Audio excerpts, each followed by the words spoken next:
Hello.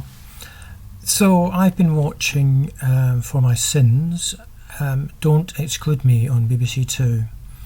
I don't know if there's any more than 2 episodes because that's all I've watched up to now, and it's taken me a while to get to watch the first 2, mainly because I was getting really angry. Angry because they were talking about children that are struggling to get on top of their emotions, struggling to be appropriate in certain areas, and really just abide by the school's policies. And the head teacher in this is really proud of himself about how he is running the school and getting children to work towards his school policies, I believe. That's just my perception. You make your own mind up if you decide to watch it.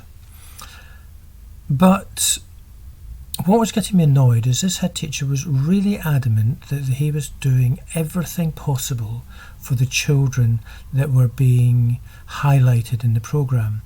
And up to now there's been, I think, 4 children highlighted. And he's given 4-day exclusions, 1-day exclusion, 3 days exclusion. He hasn't done, from what I have seen yet, a permanent exclusion. And every time it's been the child's fault. And I haven't seen once where the school have turned around and said, I'm really sorry that we've caused you any stress or we've caused any confusion that allowed you to behave in that way.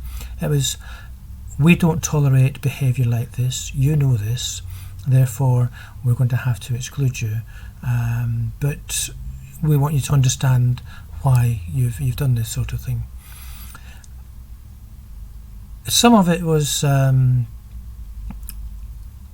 a degree understandable, but in every case that I have seen, it's where the school have pressed the buttons of the child, allowed them to react by saying things or doing things that just are not helpful. And I don't think, having looked at it and listened to the teachers and the head teacher, is that they're doing it on purpose. They firmly believe what they are doing is right for the child. And it just made me think, this is what's happening in our schools for our parents. Not just what's on telly, our parents are going through this exact same thing. The school head and the senior leadership team are adamant that the interventions that they are putting in place are adequate, are right for the child, because they all follow the path of the policies that the school have in place. And you're not going to break these policies because you have to learn to work within them. So I know from 3 or 4 families I've spoken to that this has happened to, where a child is put in a detention room or in a room, and there's a fear that the child may want to run, but they're not 100% sure. But one thing that we are positive on, that child does not want to be in that particular room. And there was 2 teachers or 2 members of staff, let's put it that way, 2 members of staff in this room. We didn't see it, we only heard it.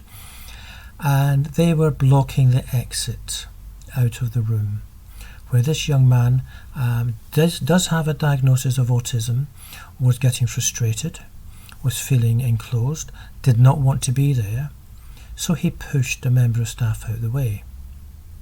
He ended up with a 4-day exclusion for physically attacking a member of staff. Not once was it addressed in the programme as to why were the teachers blocking the entrance in the first place. Why was the child being kept in a room that he did not want to be in? Could we not have found an alternative?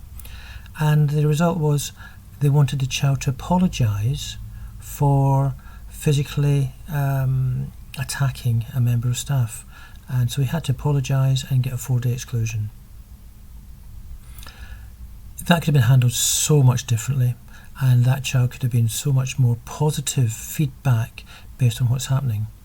Now, the lady in the programme who's there for the behavioural side of things didn't pick that up with the school and sort of bring to task why were these teachers doing what they did.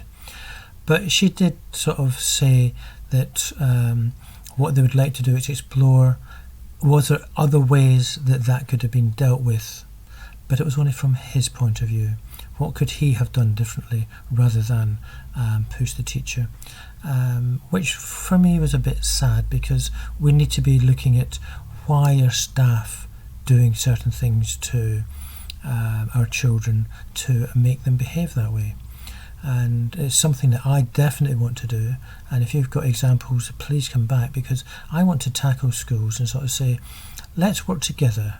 Let's look at what we are doing as a teaching establishment that is causing these children the distress to behave in the way that they are behaving, because they're not doing it out of choice. It's a last resort. It's a communication saying, I am not happy, I do not understand what the heck is happening. So if we can get to understand that and then say, okay, here's your policies, and they are just policies, they're not law, they're not set in stone, they can be sort of made flexible, and made flexible for each individual person. So although they're here, everybody has to have a degree of leeway, and it depends on who that person is. So I really want to start to try and tackle schools to sort of say, let me help you understand how to get the best out of the children without compromising too much, but working within the restraints, but flexibly to do that.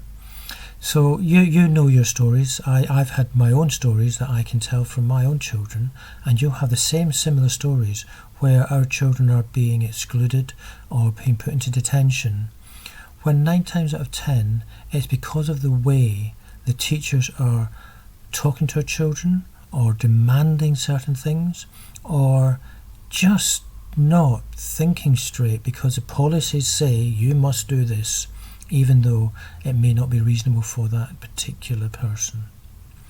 So take a look at Don't Exclude Me, because I think it'll open your eyes up into our schools, and our teachers are not doing things purposely to wind us up or annoy us. I just think they're deluded in terms of how good a job they're doing. They may be putting interventions in place, they may think they've got everything covered, and as he said it, they're just not working with us. Well, the things they put in place to try and help our children are the wrong things that are in place. And we want to try and help, or I would like to try and help the senior leadership teams within Lincolnshire understand that there are different strategies for different children. I'm sure they know this, but I think they get blinded by the policies. So hopefully we can start to do things about it. So help me by giving me examples. Email through to packsupport@hotmail.co.uk. And if I can gather more and more evidence, it will help me to try and put a proper training programme together so that we can go into schools and help the senior leadership team understand that every child needs their own plan and not a generic intervention to help them move forward. Thank you.